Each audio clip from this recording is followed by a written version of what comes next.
I don't care who you are. You will never disrespect me in my own courtroom. The words echoed through the hall, sharp and unyielding. Tasha Williams, the woman who had been dismissed and underestimated her entire career, stood at the center of it all. Her eyes, dark and unwavering, locked onto the officer who had just humiliated her, the entire room still in shock. The air was thick with tension. Officer Mark Daniels, a man used to holding power, had just slapped a black woman in front of everyone, dismissing her authority like it was nothing. But Tasha wasn't like the others. She didn't bend when the world told her to. She didn't flinch when they tried to break her. No, Tasha was a force of nature, and now, she was ready to show the world just how powerful she truly was. The room fell silent as the judge, who had been momentarily stunned by the officer's actions, struggled to regain control. But Tasha stood her ground, her posture straight, her heart calm despite the rage building inside her. You think you can silence me because of the color of my skin? Tasha's voice rang out, quiet but full of fire. You think you can slap me and expect me to bow down to you? Officer Mark's smirk twisted as he approached her, trying to assert his authority, but the arrogance in his eyes only made Tasha's resolve stronger. He wasn't going to get away with this. Not today. Tasha took a deep breath, letting the anger flow through her, but not control her. Her mind was sharp, her thoughts clear. She had been in moments like this before, overlooked, underestimated, treated like she was invisible. But today, she wasn't going to let them do it. Not again. You have no idea who you're dealing with, she said, stepping forward. The officer's smile faltered, just for a moment, but Tasha noticed it. The moment of doubt in his eyes was all she needed. She knew exactly what to do next. Tasha moved quickly, her body fluid and precise, every step calculated. She wasn't going to let him get close enough to intimidate her. With a swift motion, she grabbed his wrist, flipping him effortlessly over her shoulder. The room gasped. Officer Mark, the one who had held all the power just seconds ago, now lay flat on his back, stunned and gasping for air. His hand reached out as if trying to grasp the control he had just lost, but it was too late. Tasha had already won. The silence in the courtroom was deafening. No one moved, no one dared to speak. Officer Mark slowly sat up, his pride shattered, his face flushed with embarrassment. His eyes met Tasha's, and for the first time, he saw her, not as a black woman, not as someone to be ignored or humiliated, but as someone to be reckoned with. Tasha's heart was pounding, but she remained calm. She wasn't celebrating the moment. She wasn't trying to prove anything. She was simply standing her ground. The power had shifted, and everyone in that room knew it. Tasha stood tall, her head held high, and in that moment, she wasn't just a victim of injustice. She was the one in control. She had taken back her power. She had made a statement that would resonate far beyond the walls of that courtroom. I had done it. I had finally done it. Tasha stood there, her body still poised and strong, as the reality of what had just happened sank in. Officer Mark Daniels, a man who had held so much power and authority in that room, was now on the floor, a look of shock and disbelief on his face. The room remained silent, no one daring to speak, to even breathe. The tension was palpable. It was a moment frozen in time. Everyone in the room, from the judge to the other officers, could feel the shift. Tasha had taken control in an instant, and the room, the system, had been forced to reckon with her power. But as the seconds ticked by, Tasha could feel something inside her rising. It wasn't just the victory. It was something deeper, something that had been building for years. She had been fighting her whole life, not just in the courtroom, but against the biases, the discrimination, the underestimation that followed her everywhere she went. And now, standing in this room, she had just made it clear that she would no longer be silenced. Officer Mark struggled to sit up, wiping the dust from his uniform. His face was flushed with a mix of anger and humiliation. His jaw clenched as he glared at her, but there was something else in his eyes, something that hadn't been there before. Respect. He wasn't going to admit it, not yet, but Tasha could see it. The other officers in the room exchanged nervous glances, unsure of how to proceed. No one knew what to say. For years, they had looked at her and seen nothing but a black woman, someone to be overlooked and dismissed. But now, they couldn't ignore her. Tasha's heart was racing, her mind still processing what had just transpired. It had been a reflex, a moment of pure instinct. She hadn't planned it. She hadn't even thought about it. But now that it was over, now that the silence in the room was deafening, Tasha realized that something had shifted inside of her, too. She wasn't the same person who had walked into that courtroom a few hours ago. The power dynamics had changed, and she wasn't just a participant anymore. She was the one in charge. She had proven that a black woman, no matter how often she was belittled or dismissed, could command respect. The judge, who had been silent throughout the entire exchange, finally spoke. "Officer Daniels, you're excused," he said, his voice calm but firm. "Tasha, please, come forward." Tasha walked toward the bench, her steps measured and confident. She could feel the weight of everyone's eyes on her, but she didn't falter. As she reached the front, the judge nodded at her. "I have to admit, I wasn't sure what was going to happen here today, but you've made it clear. You've proven that we all have a responsibility to stand up, to be heard, and to demand respect." The words hit her harder than she expected. She had always known she was capable, but hearing it from someone in a position of power, someone who had seen it all, made it real. She wasn't just surviving anymore. She was thriving. Tasha nodded, her gaze unwavering. "Thank you, Your Honor," she said softly. The judge looked at her for a moment longer before turning to the rest of the room. "This is a reminder to all of us that justice isn't about power. It's about truth, about standing up for what's right, no matter who you are or where you come from." As the judge spoke, Tasha felt a wave of pride wash over her. She had won more than just the case. She had won respect. She had won her place in this world.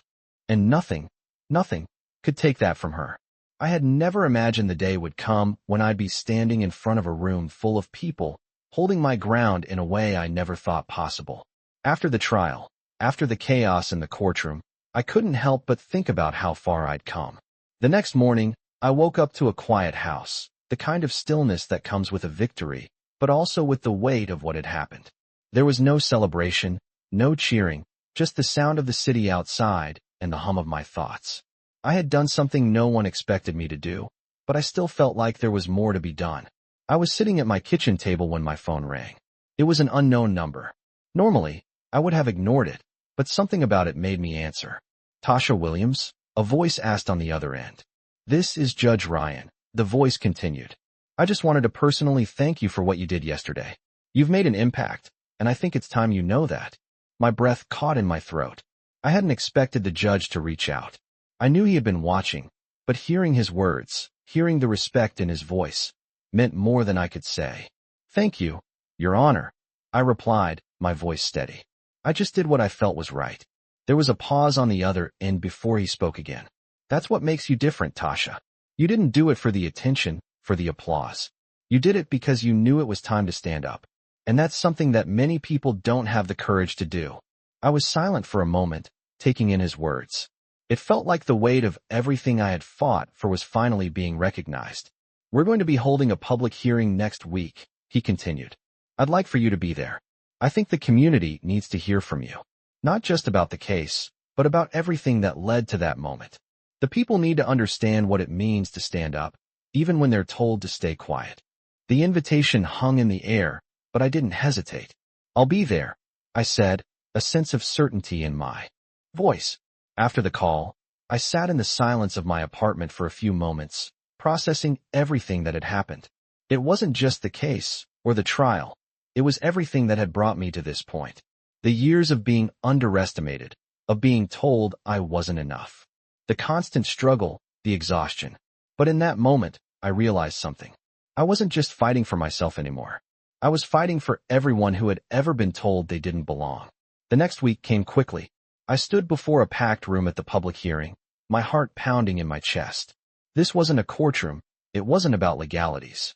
This was about the truth. About justice. About what it really meant to be heard.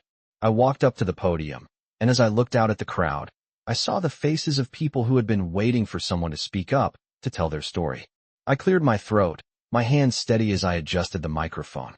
I didn't do what I did for recognition. I began, my voice clear and firm. I did it because I know what it feels like to be silenced, to be overlooked, to be told that your voice doesn't matter. And I'm here to tell you that it does. Every single one of you matters. As I spoke, I saw the room shift. People were listening. They were feeling what I was feeling. For the first time, I realized that this wasn't just about me. It was about all of us.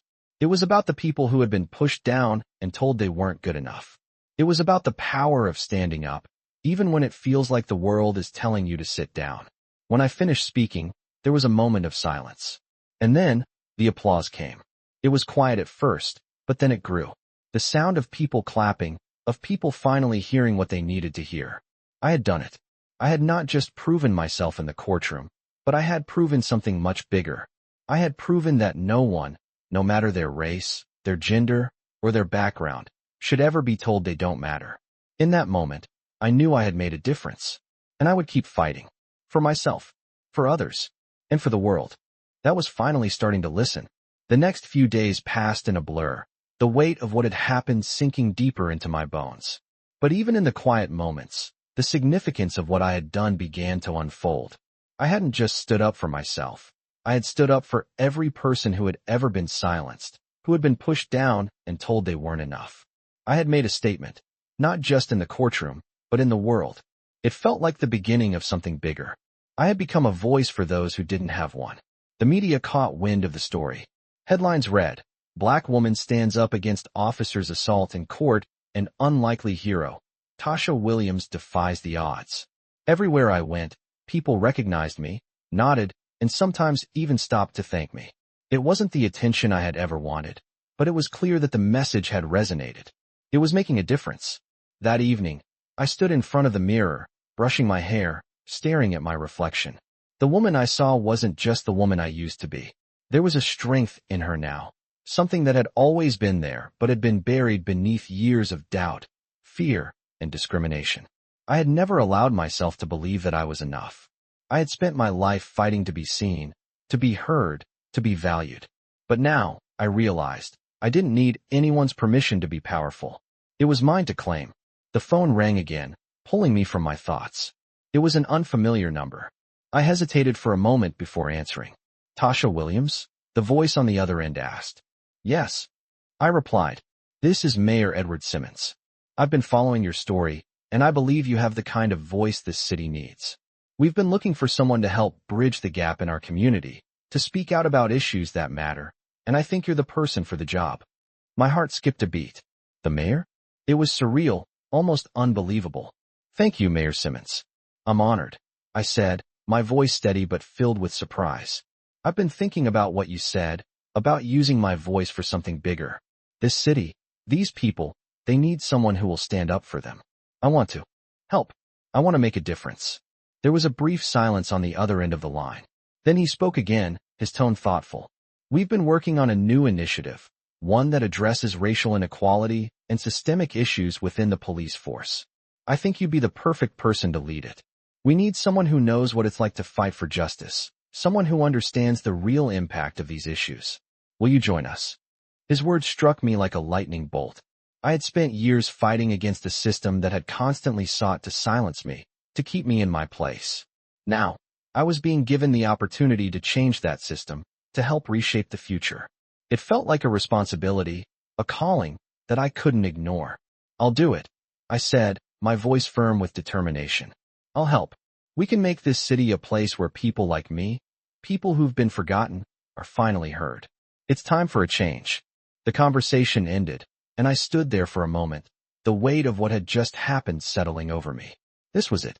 This was the moment I had been waiting for. I wasn't just standing up anymore. I was leading the charge. I walked out onto my balcony, feeling the cool breeze against my skin. The city stretched out before me, its lights twinkling like stars. And for the first time in a long time, I saw it all clearly. The world was changing, and I was going to be a part of that change. I didn't know what the future held, but I knew one thing for sure. I was ready for it. Ready to take on the challenge. Ready to fight for the future I wanted. And I wasn't going to back down. Not ever. The days following my decision to join the mayor's initiative felt like a whirlwind. The meeting with the team was set up quickly, and as I walked into the conference room, I could feel the weight of the responsibility settling on my shoulders. There were people in that room from all walks of life, and they were all looking at me like I was the one who could bring about the change they'd been waiting for. It was intimidating, but at the same time, it felt like a dream come true. I sat down at the table, taking in my surroundings. The room was large, with a view of the city that stretched out beneath us. The air was thick with anticipation. The mayor was already there, as were several key members of his team. As I walked in, the room fell silent, and all eyes turned to me. Tasha, thank you for joining us, Mayor Simmons said, breaking the silence. We've been waiting for someone like you. Someone who understands the struggles, who knows the pain, and who has the courage to take action. His words were kind, but they felt like a challenge. It was clear that the weight of this project was enormous. We're here to change the system, Tasha, he continued, to address the deep-rooted issues that have plagued our city for years. We need someone who can lead this effort, who can guide us, and who can speak to the people in a way that resonates. My heart was pounding in my chest. This was it. This was what I had been preparing for my entire life. The moment I had dreamed about, the moment I had fought for. I took a deep breath and looked around the room. Everyone was waiting for me to speak, to take the lead. I'm ready, I said, my voice steady, despite the nervousness in my stomach. We have a lot of work to do, but I believe in this city, and I believe in the people who live here. We will make a difference. The meeting continued with a discussion of the plan. We talked about outreach programs, community involvement, and the steps needed to reform the police force. It was overwhelming, but also exhilarating. For the first time in a long time, I felt like I was exactly where I was supposed to be. As the meeting wrapped up, the mayor turned to me. We'll need your leadership, Tasha, he said. You've shown us that you have what it takes. Now it's time to take action. I nodded, feeling a sense of purpose wash over me. I won't let you down, I promised. The next few weeks were a blur of meetings, speeches, and planning. The initiative was gaining momentum, and more people were starting to listen. But it wasn't all easy. There were setbacks, challenges, and obstacles that seemed insurmountable at times. There were people who resisted. People who didn't want to change. People who were afraid of losing their grip on power. But I wasn't afraid. I had seen what happens when you stand up, when you speak the truth, when you fight for what's right. And I knew, deep down, that this was a fight worth having. One afternoon, after a particularly difficult meeting with some of the city's leaders, I found myself walking along the river, letting the cool breeze calm my mind. I needed a moment to think, to breathe. I had been running on adrenaline for weeks, but now, in the quiet of the evening, I finally allowed myself to slow down. As I walked, I thought about everything that had led me to this point. The trials, the challenges, the constant struggle against injustice. But I also thought about the moments of victory, the small victories that had built up over time.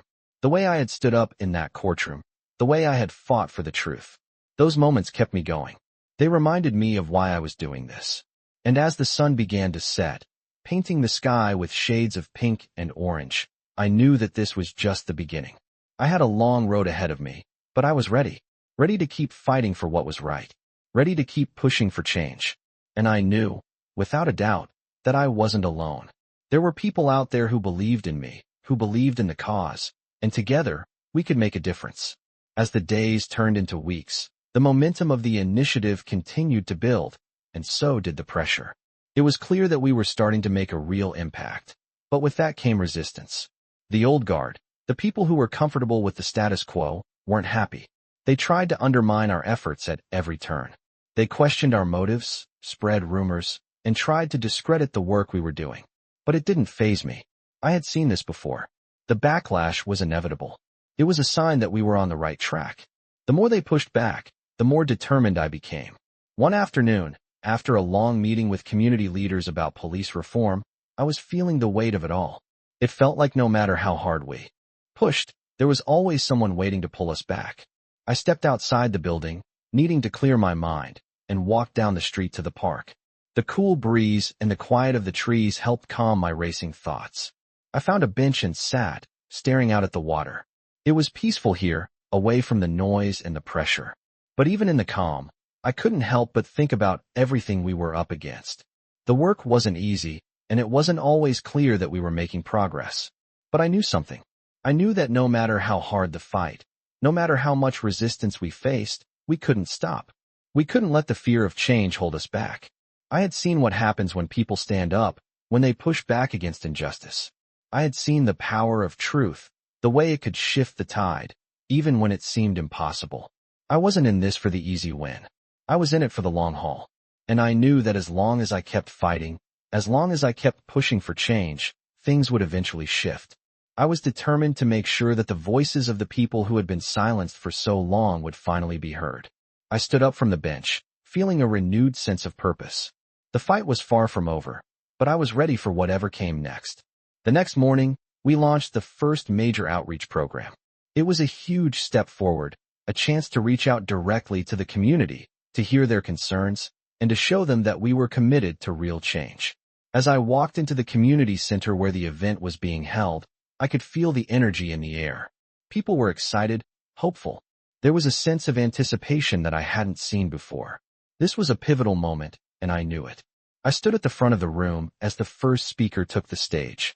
The room was packed, filled with people from all walks of life: mothers, fathers, students, activists, and community leaders. They were all here because they wanted to see change. And for the first time in a long time, I truly believed that we could make that change happen. After the speakers had finished, I took the stage. The crowd quieted as I stepped up to the microphone. I could feel the weight of the moment, the expectations, but I didn't let it intimidate me. I had a message to share, and I was going to make sure they heard it. Thank you all for being here. I began, my voice strong and steady. We are standing at a crossroads. The decisions we make today, the actions we take, will shape the future of our community. But I want you to know something. This is not just about one person, one group, or one community. This is about all of us. It's about standing together, fighting for what's right, and demanding justice, not just for some, but for everyone. I paused, looking out at the crowd, and for a moment, I could see the hope in their eyes. It was a hope I shared, a hope that, together, we could create something better. We will not be silenced. We will not back down. I continued, my voice gaining strength with each word. We will continue to fight, not just for ourselves, but for every person who has been left behind, for every voice that has been ignored. We will fight until we see a world where justice is truly for all. The room erupted in applause.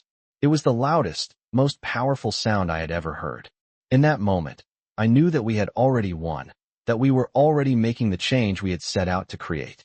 The road ahead was still long, but the path was clear. And as long as we stood together, nothing could stop us. The weeks that followed were both overwhelming and inspiring. Our outreach program had gained significant traction, and the community response was more than we could have hoped for. The initiative was beginning to show real results, with people coming together in ways I had never imagined. Every day, I received messages of support, people reaching out to share their stories, their hopes for the future. It was humbling to hear how far-reaching our efforts had become. But as the momentum grew, so did the opposition. There were still those who believed that things should stay the same. They fought us at every turn, trying to discredit our work, to make it seem like the changes we were pushing for were unrealistic, even dangerous. The media, too, had its role in amplifying the backlash. Headlines, once full of hope and optimism, began to shift, questioning our methods, our intentions. At times, it felt like we were fighting a battle on all fronts. But even in the face of that resistance, I remained firm in my conviction. This was bigger than just one person. This was about the future, about creating a society where everyone had the opportunity to thrive, to be treated with dignity and respect. One afternoon, after a particularly grueling series of meetings, I found myself walking the same path I had walked before, along the riverbank, the place where I had found my clarity months ago. It was quiet now, with the city's noise distant behind me. The air was crisp, and the sound of the water flowing gently over the rocks was calming. I needed this moment. I needed to think.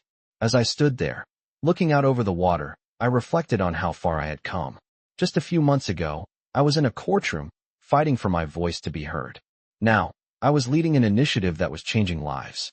It felt like a lifetime ago, and yet, here I was, still standing strong. The fight wasn't over. There were still many battles to be won. But I knew I couldn't stop. The community needed me, and I needed them. We were in this together, and together, we could create the change we had been dreaming of. It was at that moment that I realized just how much power we all had when we came together. The road ahead was long, and there would be obstacles, setbacks, and moments of doubt. But I was no longer afraid. I had been through too much, overcome too many challenges, to let fear stop me now. We had started something that couldn't be undone. The work we were doing would shape the future, not just for this city, but for generations to come. And I was going to make sure that our efforts didn't go unnoticed. As the sun began to set, casting a golden light over the river, I knew that it was time to get back to work. The next phase of our plan was about to begin, and there was no turning back. I was ready for whatever came next. We all were. The weeks that followed marked a turning point. The initiative I had joined, the cause I had fought for, was starting to take shape in ways that were undeniable. There were still those who resisted, those who saw the changes we were trying to make as a threat. But the momentum was undeniable. The community had rallied behind us. People were no longer staying silent. They were speaking up, standing together, and demanding the change they had waited for so long. I continued to lead, but it wasn't always easy. There were moments when the pressure of it all felt like too much to bear. I had moments of doubt, wondering if the dream I had was truly achievable. But in those moments, I would remind myself of why I was here, why I had fought so hard to get to this point. It wasn't just about me. It was about all of us. It was about the people who had been ignored, the voices that had been silenced, and the future that had been stolen from so many. One afternoon, I received a call from the mayor. "Tasha, we need to talk," his voice said through the phone. "We've had some setbacks. Some people are trying to undermine everything we've worked for." I knew what he meant. There had been whispers in the halls of power, attempts to slow our progress. But I wasn't going to back down. Not now. Not after everything we had done. "What's the next step?" I asked, my voice firm. "We need to act fast," he replied. "We need to make our voices heard louder than ever before. If we don't, all this progress will be for nothing." The conversation was brief but impactful. I hung up the phone, a sense of determination rising within me. The fight wasn't over. We had made strides, but the real work was only just beginning. It was time for us to step up once again. The following week, we launched our largest public campaign yet. We held a rally in the heart of the city, inviting everyone to join in and show their support. It was a pivotal moment. Everything we had worked for, everything we had fought for, was now on display for the world to see. The day of the rally, I stood at the front of the crowd, watching as thousands of people gathered, united by the same cause.